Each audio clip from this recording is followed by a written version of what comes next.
그동안 잘 지내셨죠? 네.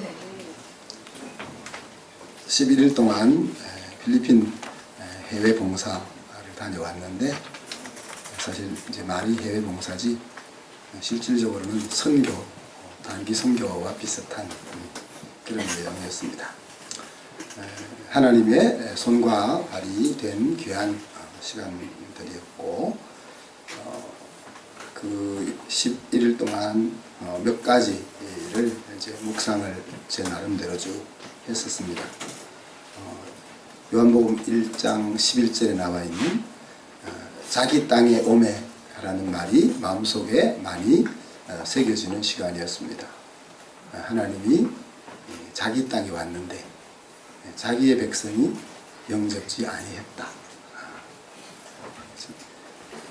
이상한 이야기잖아요, 그죠? 내가 주인인데 주인이 어디 멀리 갔다가 자기 집에 갔는데 맡겨놓았던 사람이 주인이 온 것을 받아들이지 않았다 하는 그런 이야기죠. 그래서 필리핀에서 그 말씀이 다시 한번 많이 마음속에 떠올랐고, 근데 이제 그러면 힘이 있는 주인이 힘을 행사해야 하는데 그 주님은 힘을 행사하지 아니하였으나 영접하는 자, 곧 그 이름을 믿는 자들에게는 하나님의 자녀가 되는 권세를 주셨으니, 그렇게 이제 악을 선으로 이기는 그런 모습들을 이제 묵상했고, 또 한 가지는 약한 자를 들어서 강한 자를 부끄럽게 하시는 하나님에 대한 묵상을 좀 했습니다. 우리가 뭐 강한 자는 아니지만은 이제 그곳에서 사역하고 있는 여러 모습을 볼 때 참 우리의 기준으로 볼 때는 약한 자들이 그곳에 나가서 일을 하고 있는 거죠. 이제 미국이나 영국에서 우리나라에 선교사를 보낼 때는 대부분의 선교사들이 아주 엘리트들이었습니다. 근데 이제 우리나라가 세계를 향하여 선교사를 보낼 때는 이상하게 똑똑한 사람은 선교사로 안 가고 의사나 또 판사나 또 뭐 그런 거 하고 대학을 떨어졌다든지 또 목회가 잘 안 된다든지 그러면은 이제 선교사로 지원하고, 이런, 또 심지어 뭐 목사도 마찬가지 아닙니까? 아들이 똑똑하면은 좋은 대학을 보내고, 아들이 좀 부족하면은 이제 신학을 시키는 이런 이제 현상을 보면서, 그런데 이제 그렇게 세상적으로 볼 때는 연약해 보이는데, 그래서 세상의 기준으로 볼 때는 연약해서 이 땅에서 뭔가 하기가 힘들어서 그곳으로 가게 되는데, 하나님은 그렇게 간 사람들을 쓰시고 계시더라 하는 그런 아이러니한 말씀들을 좀 생각하게 되었고, 또 이번 11일 동안의 사역 동안 현지에 있는 성도들과 또 선교사님들에게 큰 감동을 우리가 줄 수 있었고, 우리가 뭐 대단한 일을 해서 줄 수 있었던 것이 아니라 하나님이 그들에게 큰 감동을 주셨고, 또 우리 아이들에게는 큰 도전을 주시는 그런 귀한 시간이었습니다. 또한 이제 저의 경우에는 내가 이제 늙었구나. 벌써 목이 아직도 이렇잖아요, 그죠? 옛날 같으면은 근데 가서 아이들하고 5km를 뛰기도 하고 또 이제 돌을 나르기도 하고 그러면서, 그때는 몰랐는데 이제 돌아와서 보니까 내가 늙었구나. 이제 더 늙기 전에 빨리 일을 더 해야 되겠다. 그래서 다시금 마음이 뜨거워지는 그런 기회의 시간이기도 했습니다. 아직 자립도 잘 안 되는 이제 그 교회가 또 다른 선교지를 향하여 또 복음을 전하기 위해서 애쓰고 있는 그 현지 교회를 보면서, 교회의 존재 이유가 뭐냐, 또 우리가 이 세상에 존재하는 이유가 뭐냐 하는 것들을 조금 더 생각하는 시간이었습니다. 우리는 너무 편하다 보니까 또 우리의 내실을 더 다지려고 하는데 신경을 쓰다 보니까 사실 그리스도의 손길이 필요한 곳을 향하여 손길을 뻗치는 것이 부족한 가운데 있는데, 우리가 하나님의 기준에 또 우리가 가지고 있는 그 플랜에 온전히 이루려면 죽었다 깨어도 안 될 거 아닙니까? 여러분, 그래서 부족하면 부족한 가운데서 동시에 그 일을 진행해 나가는 것이 맞다 하는 생각들을 가지면서 사람이 살아가는 곳에는 어려움과 문제가 없는 곳은 없잖아요. 그런데 이렇게 다른 사람을 돕기 위해서 또 하나님이 필요한 곳에 손과 발이 되기 위해서 신경을 쓰면은 사실 내부에 있는 연약함과 문제들은 더 이상 우리를 이렇게 억눌리는 문제가 안 되는데, 자꾸 우리가 우리에게 집중을 하니까 계속 우리의 약함들이 드러나고 그것이 나를 옥잡아매는 그런 역할을 한다, 이렇게 생각하면서 하나님께서 우리 공동체를 사용할 수 있는 그런 걸음들을 좀 더 깊이 생각했으면 좋겠다 하는 것이 이제 선교 보고입니다. 오늘 말씀은 용서에 대한 말씀입니다. 지난 한 주 동안 용서에 대한 말씀들을 우리가 쭉 읽고 묵상했는데, 용서에 대해서 너무 많이 들어서 아시잖아요, 그죠? 자, 여러분, 용서에 대해서 아는 대로 한번 말해 보십시오. 이쪽에서 한번 이야기하고 이쪽에서 한번 이야기하고. 이쪽 왼쪽에서 용서에 대해서 한번 아는 대로. 70 곱하기 7. 70 곱하기 7. 490번 용서해야 된다. 이쪽에서는. 여러분이 어느 정도 아는지 알아야 제가 설교의 그 레벨을 조절할까요? 이쪽 사이드에서는 용서에 대해서 어느 정도 알고 계십니까? 아무것도 모르세요, 진짜? 오른쪽 뺨도 내놓는다. 왼쪽 뺨을, 오른쪽 뺨까지 내놓는다. 이쪽에 한 번 더 갑시다. 끝까지. 끝까지 용서한다. 다시 이쪽으로. 하나님이 우리를 용서하신 것 같이. 한 번만 더 가볼까요? 이쪽에 한 번.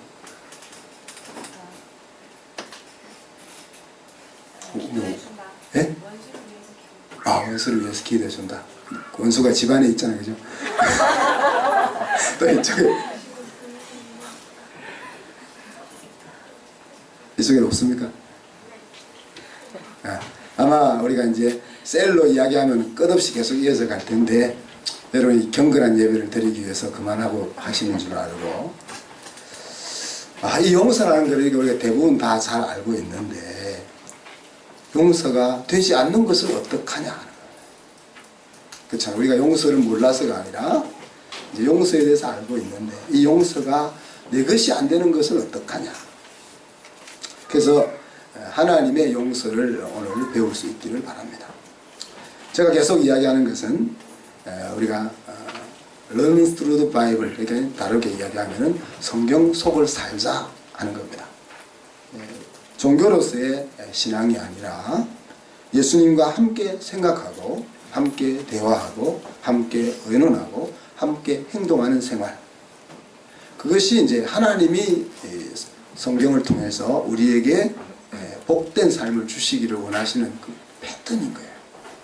그래서 성경은 책이고 우리가 그 성경 속에 있는 비밀과 지식을 배워서 이런 관점이 아니라 우리가 성경 속으로 들어가서 2000년 전에 주님이 살던 그 삶의 현장 속으로 우리가 갔으면 좋겠다. 그렇게 살 때 우리의 삶이 얼마나 역동적이고 신나고 에너제틱한지 모른다 하는 이야기입니다. 여러분, 성공이나 행복한 삶은 저 생각에 너무나 간단한 겁니다. 너무나 간단한데 우리가 이번 해 표어가 뭡니까? 하나님 경외하기를 배우며 하나님 경외하기를 배우게 하라. 하나님이 내 인생 속에 역사하고 일하고 계신다 하는 것을 항상 의식하고 살 수 있다면 그것은 성공과 행복한 길로 갈 수밖에 없는 삶이거든요. 하나님이 내 손을 들어줄 수 있는 그런 발걸음을 내가 디디고 있다면은 행복할 거냐 성공할 거냐 그런 걸 염려할 이유가 없는 거예요. 너무 이렇게 단순한 겁니다. 우리의 인생의 성공과 행복이라는 것은 이렇게 간단하고 단순한 것인데 왜 그것이 우리의 것이 잘 안 될까? 그렇지 않습니까? 그래서 우리의 생각과 경험이라는 것이 그 단순한 그 앞을 자꾸 가로막고 또 우리 주변에 있는 사람들의 그 분위기 그것들이 또 우리의 앞을 흐리게 만들고 그죠? 그래서 이 내 생각과 내 경험 이 단순한 성공과 행복을 향하여 가는 것을 가로막는 것과 또 주변의 이 사회의 분위기가 가로막고 있는 사회의 그 분위기 그런 것들을 하나하나 끊어내면은 행복과 성공은 자연스럽게 우리의 것이 될 수 있다는 거예요. 그것이 오늘 이야기하는 뭡니까? 하나님의 용서를 배우는 거예요. 먼저 용서란 무엇을 의미하는지를 한번 살펴봅시다. 누가복음 7장에 보니까 예수님께서 식사를 갔는데 바리새인 초대가 식사를 갔는데 한 여인이 옥합을 깨뜨려서 예수님의 발에 붓고 머리로 예수님의 발을 닦는 장면이 나오잖아요. 그때 그 바리새인이 여인을 책망하잖아요. 야, 그 비싼 것을 쓸데없이 낭비하냐? 그 이제 얘기 속에 제가 다 이야기할 시간은 없고 예수님이 결론적으로 한 이야기는 뭐예요? 많이 용서받은 자는 많이 사랑한다. 그랬어요. 그 여인은 예수님이 전해주신 복음을 통하여 인생 전체를 회복받았기 때문에 그러니까 정말 살 가치조차 없다고 여겨졌던 그 엄청난 것을 용서받았기 때문에 이 여인에게 있어서 200만 원, 2천만 원 되는 그 값비싼 향유를 깨뜨리는 것은 아무것도 아닌 거예요. 근데 이 바리새인은 예수님으로부터 용서받은 게 없는 거지. 그러니까 예수님을 초대해 놓고도 집에 들어올 때 손 닦을 물도 안 주고 발 닦을 물도 안 주고 초대는 해놓고 제대로 대접도 안 하는 그런 모습을 보이는 거죠. 그래서 이 용서라는 것을 생각해 볼 때 내가 많이 용서받았으면 많이 사랑하게 된다 하는 것과 연결이 된다는 거죠.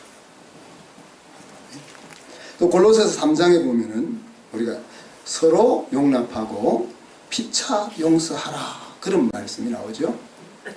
그래서 용서는 피차하는 거다. 정도의 차이는 있겠지만 여러분 우리 집에서는 항상 누가 잘못하죠? 제가 잘못하잖아요. 김신혜 지사님 집에는 항상 누가 잘못하죠? 네, 김신혜 지사님 잘못하죠. 딱 패턴이 그래 있는 거죠. 근데 사실 제가 최동희 지사님 집에 누가 최동희 지사님 잘못하는 거죠. 그 패턴이 딱 잡혀 있는 거야. 근데 이 손뼉도 이렇게 마주치면 난다고.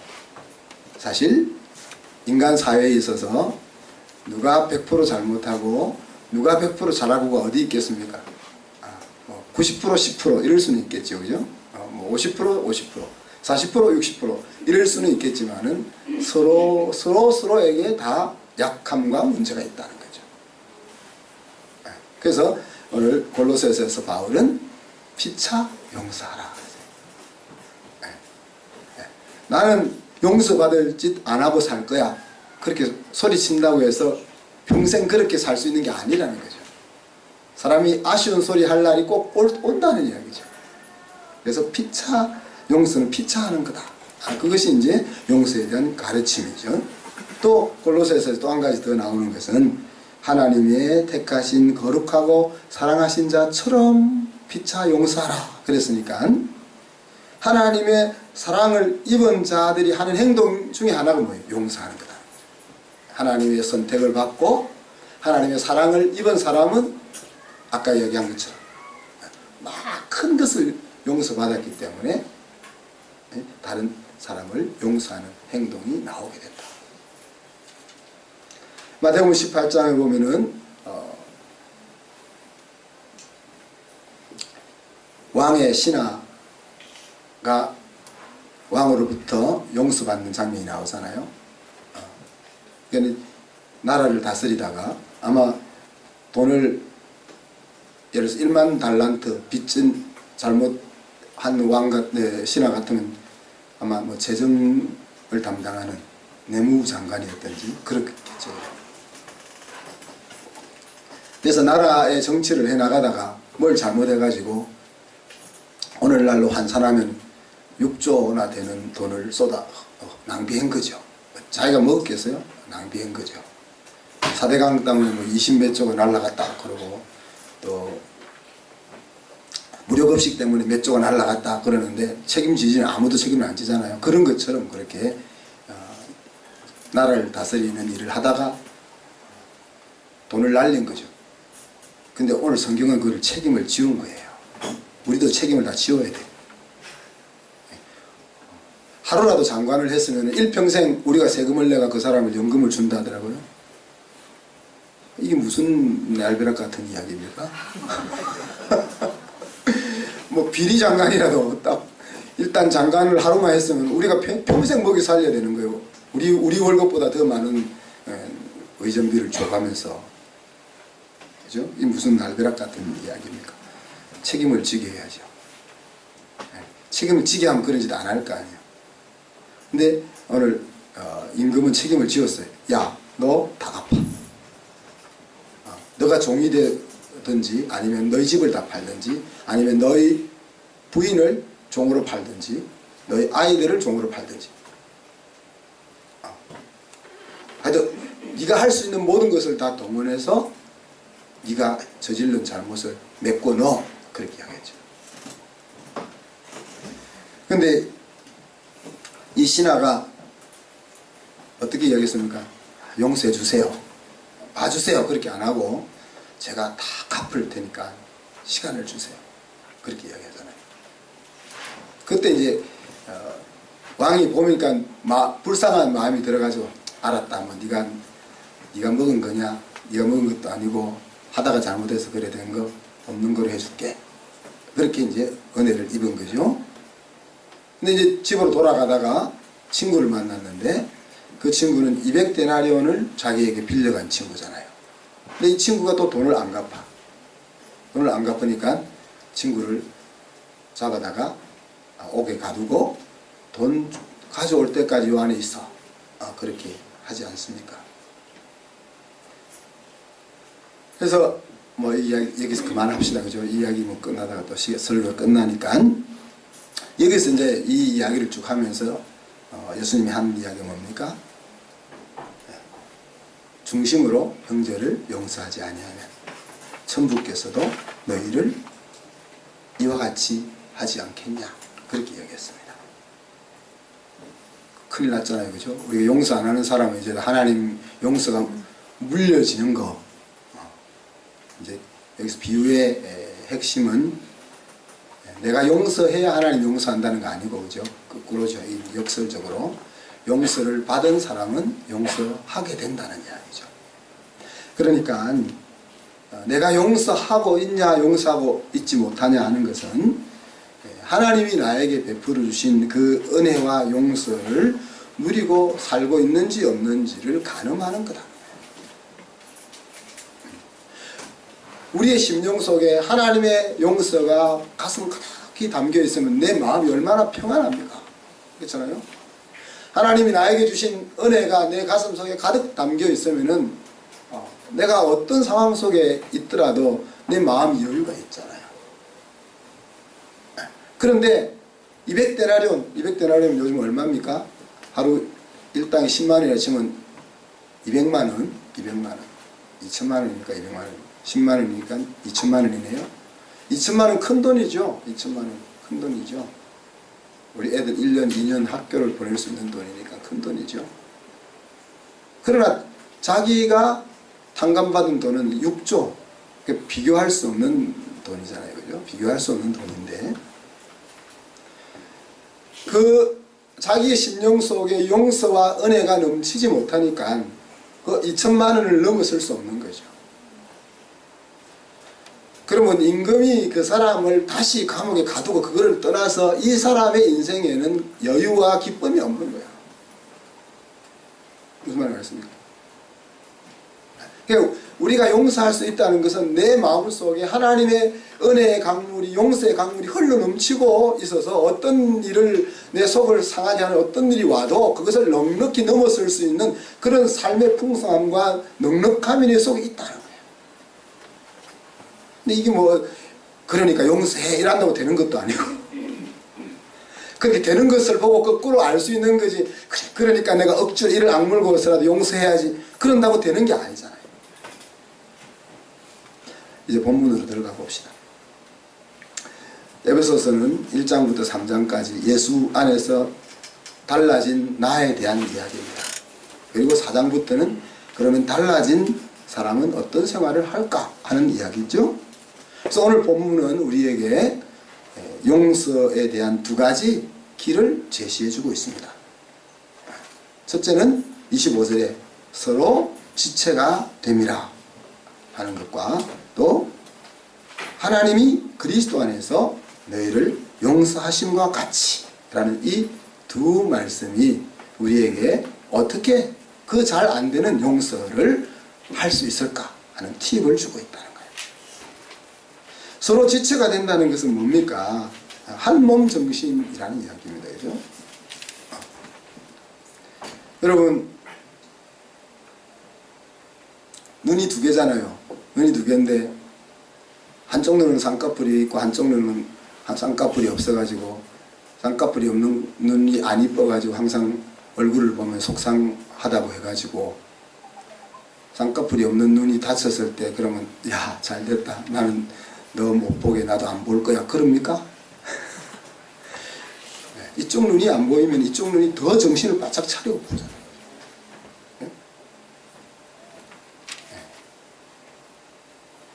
항상 손이 먹는 것 제일 발 빠르게 한다고 해가지고 발이 어느 날 발이 다쳤어. 그래서 움직일 수 없으면 어디 손으로 기어서라도 가잖아요. 너 발 잘 됐다. 매일 너 잘 달린다고 난리치더니만 이제 너 가지도 못하고 한번 고생해봐. 그렇게 안 하잖아요. 지체라는 것은 그런 거다는 거예요. 왜? 서로 떨어질 수가 없으니까. 한 지체가 잘못했다고 해서 그래 너 잘못했지 그렇게 팩트를 가지고 들어갈 수 없는 이야기예요. 그렇잖아요. 간에 암이 걸렸다고 해가지고 그래 너는 모든 좋은 거는 니를 거쳐서 다 가니까 이제 너도 당해봐. 그럴 수 없잖아요. 모든 몸이 그거를 낫게 하기 위해서 움직일 거 아니에요. 그것이 지체라는 이야기예요. 그 지체 정신이 우리 속에 들어오면은 용서는 자동으로 되는 거예요. 용서하는 게 아니라 그냥 그대로 받아들여지는 거죠. 우리 집사람이 저한테 불평을 딱 한 번 했는 거 제가 기억하는데 자기는 기억을 못할 겁니다. 당신은 나를 사랑하지 않는 것 같아. 그런 이야기를 한 번 했던 거예요. 근데 그 이야기가 당신은 아무 여자도 다 사랑할 수 있지 않냐. 그래요. 그런 가운데 나를 사랑하는 거니까 그건 사랑 아닌 것 같다. 이거죠. 제가 했던 말이 뭔가 야 내가 바보냐. 그죠? 내가 아무나 택하냐 이거죠. 그죠? 아무나 택한다는 것은 나를 무시하는 행동이잖아요. 그죠? 나는 나에게 가장 필요하고 유익할 수 있는 배우자를 택할 거 아니야. 물론 제 발등을 찍어서 이제 기대했던 것과는 다른 결과를 만날 수도 있지만은 웃는 사람들은 그러니까 야 지금 그런 우리 집 같은 이야기들이 서로 오고 갈 거예요. 우리 집만 그랬겠어요? 다 살다 보면 이상한 손해본 것 같은 생각이 들고 그럴 텐데, 그죠? 한 몸 정신이 있으면은 나 거기 안 나오는 거예요. 너가 잘못되면 내가 잘못되는 것이기 때문에. 머리가 아프면 온몸이 아픈 것이기 때문에. 손이 하나 날아가고 없으면 내가 불구자가 되는 것이기 때문에 그것이 서로 지체가 되었다는 말의 의미예요. 여러분, 제가 가끔 드라마를 보는데 장밋빛 여인들이라는 드라마를 좀 봤거든요. 장미 그 사람이 얼마나 좀 고고한 척하면서 우리 차돌이를 무시했잖아요, 그죠? 또 그 할머니하고 둘이서. 근데 이제 친자 검사해가지고 차돌이가 자기 친자라는 것이 딱 밝혀지는 순간 어떻습니까? 어떻게 쑥스러워서 그럴 수가 있을까 하는 정도로 싹 눈이 달라지잖아요. 잘못하는 것도 이뻐 보여. 그게 지체라는 거죠. 객관적으로 보는 눈이 사라지는 거야. 왜? 그건 나기 때문에. 그래서 오늘 사도 바울은 너희가 서로 지체가 되었다. 그 이야기를 지금 이야기하는 거예요. 용서하는 이야기 앞에서 너희가 서로 지체가 되었다. 그래서 우리가 지체라는 것을 정말 가슴으로 제대로 이 떨어져 사니까 지체 아닌 것 같잖아. 나에게 잘해주고 마음이 맞고 이럴 땐 지체 같은데 이 속을 뒤집고 내 생각과 다른 행동을 하고 그러면은 지체 아닌 것 같잖아요. 그렇잖아요. 하나님이 딱 샴 상둥이처럼 붙어서 살게 해놓으면 지체인 걸 확실히 알 텐데 그렇게 안 해놓고 다 각자 따로 떨어져 살게 해놓으니까 지체라는 느낌이 안 드는 거죠. 자, 두 번째는 하나님, 그 이제 지체, 내가 지체라는 것이 억셉트 되면은 용서가 된다는 거예요. 그 용서라는 말을 쓸 필요 없이 용서가 된다는 거예요. 둘째 팁은 뭡니까? 하나님이 어떻게 우리를 용서하셨는지 팁을 하나 주죠. 자, 거기 보면은 하나님이 그리스도 안에서 너희를 용서하심과 같이 그랬는데 영어 성경에는 has forgiven you 그런 시제를 썼습니다. 그 말은 지금도 계속해서 용서해 오시고 계신 것 같이 그 이야기죠. 그죠? 옛날에 내가 예수님을 믿을 때 그때 내 죄를 용서해 주셨다. 그것 같이 그게 아니고 그때도 지금도 앞으로도 내가 하나님 앞에서 저지르고 있는 잘못들에 대해서 계속해서 용서해 주심과 같이 그런 이야기입니다. 자, 그런데 여기서 자세히 보시면은 뭐라고 이야기했습니까? 그리스도 안에서라는 수식어가 더 붙여졌어요. 자, 이 말씀은 하나님께서도 우리를 바로 딱 직접 보시면은 용서하실 수가 없었다는 거예요. 왜 용서할 수 없겠어요? 우리가 인간으로서 저지른 수많은 잘못들, 또 수없이 반복되는 허물들, 아버지를 떠나서 내가 주인으로 살고자 하는 그 삶, 또 더 좀 고상하게 이야기하면 아들, 딸의 자리로 옮겨놓았는데도 불구하고 계속 거지처럼 고아처럼 아버지의 명예를 더럽히고 아버지의 이름을 모독당하게 하는 삶을 살고 있는 그 모습, 그런 것들이 펼쳐져 있는데 하나님이 우리를 어떻게 용서하실 수 있겠어요? 용서할 수 없는 거야. 그래서 하나님이 우리를 다이렉트하게 딱 보시면은 우리를 용서 못 한다는 거야. 그래서 하나님이 뭐예요? 우리 결혼할 때처럼 커플을 하나 쓰신 거지. 안경을 쓰셨다는 거예요. In Christ. 그리스도라는 안경을 쓰신 거예요. 그래서 그 안경을, 하나님이 그 안경을 안 쓰시면은 우리를 용서할 수 없다는 거예요. 우리의 모습이나 우리의 행한 것이나 앞으로 행할 것 때문에 우리를 용서할 수 없는 거죠. 근데 하나님이 우리를 계속해서 용서하실 수 있는 것은 하나님은 우리를 볼 때 그냥 맨눈으로 보지 않고 그리스도라는 안경을 통해서 우리를 보신다는 거예요. 그래서 우리가 용서를 받고 있다는 거예요. 무슨 이야기입니까? 우리도 마찬가지죠.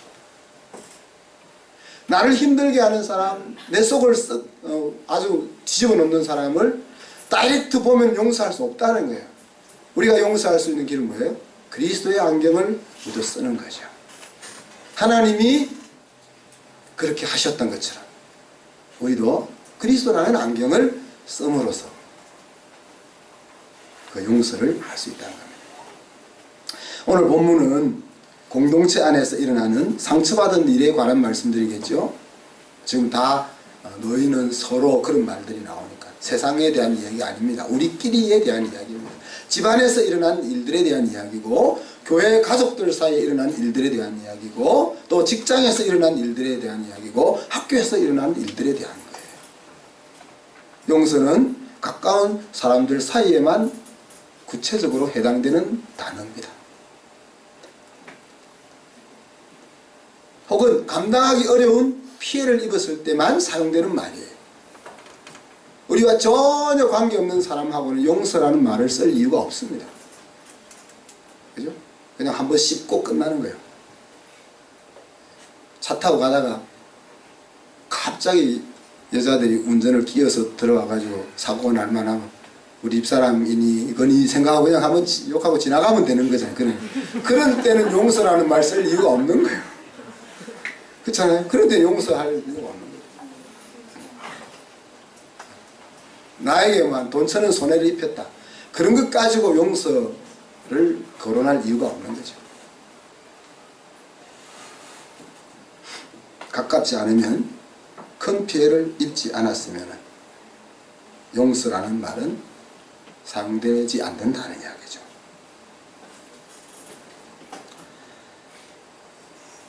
근데 이 용서라는 말은 힘이 없다가 힘이 생겼을 때 또한 사용되는 말이에요.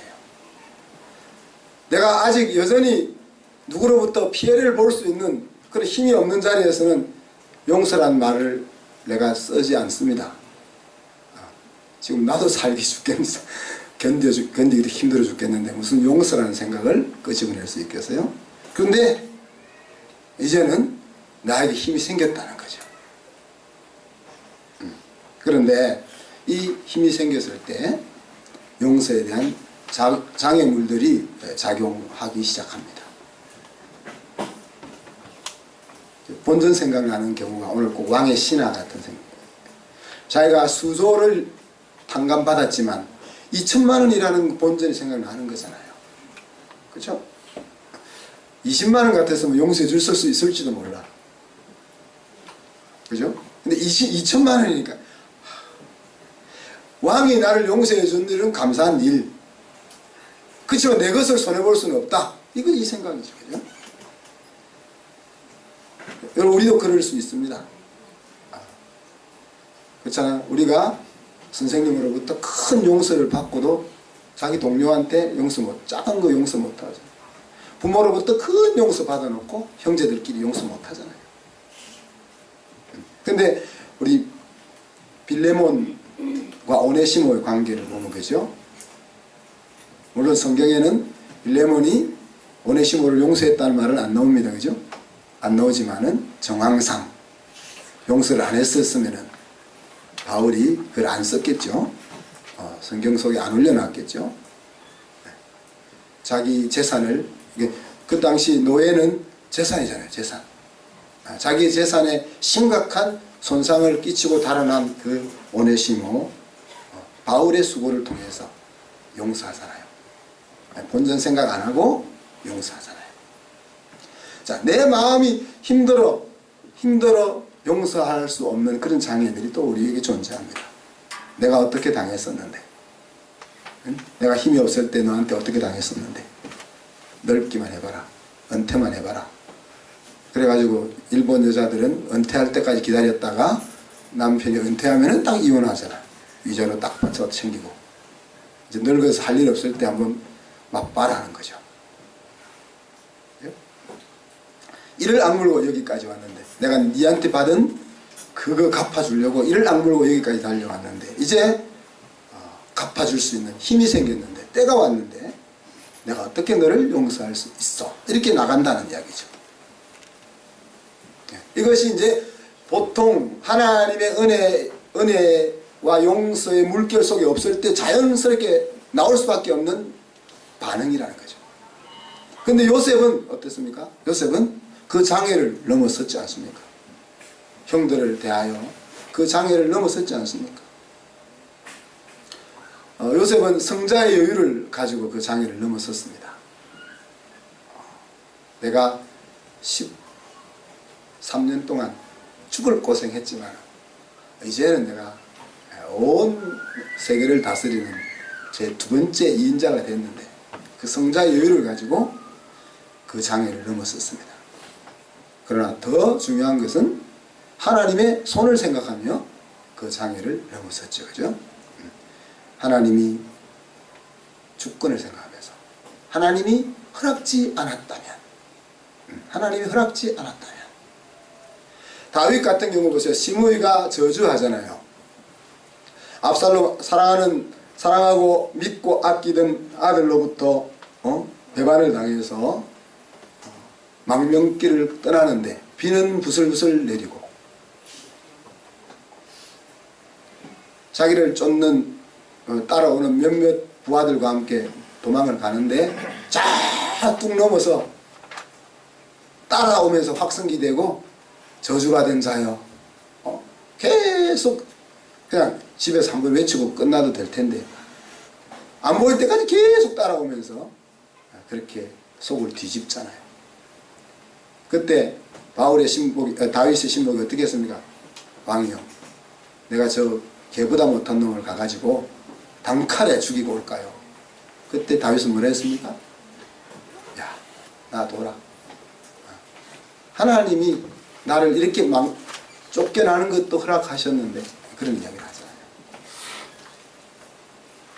그러니까 우리는 하나님이 허락지 아니하시면 어떤 일도 일어날 수 없다 하는 그 하나님에 대한 주권 생각을 해야 되는 거죠.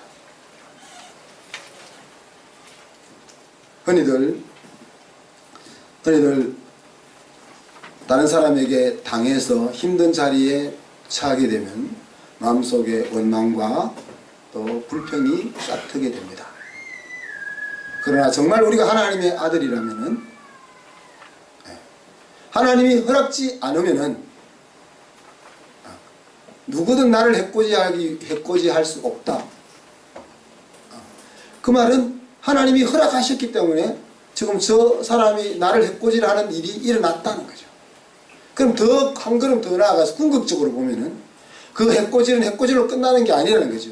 내가 이것을 잘 받으면은 그 뒤에는 말할 수 없는 하나님의 놀라운 축복과 계획이 있을 거라는 것을 보는 거죠. 그래서 바보처럼 그냥 당하는 것이 아니라 그걸 알면서도 넘어설 수 있는 그것이 이제 하나님의 주권에 대한 인정인 거죠. 내 마음이 힘들어서 용서하지 못하는 그 장애를 우리는 그렇게 넘어가야 하는 겁니다. 어떤 경우는 신앙의 이름으로 용서할 수 없는 경우가 있습니다. 그래서 예수 믿는 사람이 싸우면은 말릴 수도 없어요. 왜? 서로가 하나님의 이름 걸고 싸우기 때문에. 진리의 깃발을 들고 싸우기 때문에 말릴 수가 없어요. 말릴 수가 없어요.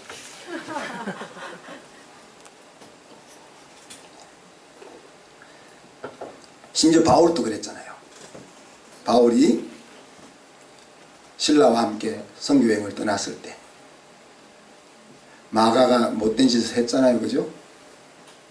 같이 지금 선교 다 힘들어 하는데 지 혼자 살겠다고 도망갔잖아. 그 일로 인해서 바울이 얼마나 속이 뒤집어졌겠어요. 잘 나갈 땐 도망 안 가잖아요. 그죠? 잘 나갈 때는 사람들이 도망 안 가요. 그 어째 발 하나 끼워볼까 이런 생각하는데 힘들 때는 살살 빠져나갈 기회만 찾잖아요. 그것이 하나 빠져나가면 또 다른 놈이 따라서 계속 빠져나갈 수 있는 위기 속에 있는 거잖아요. 하여튼 바울이 그 뒤에 뭐 구슬렀든지 해가지고 하여튼 잘 구슬러서 그 선교팀을 잘 복귀시킨 다음에 그 다음 선교여행 때 안 데리고 가잖아요. 바울이 그렇게 한 행동은 옳지요. 그죠? 그렇지 않습니까? 하나님의 깃발을 들고 옳은 행동을 한 거죠.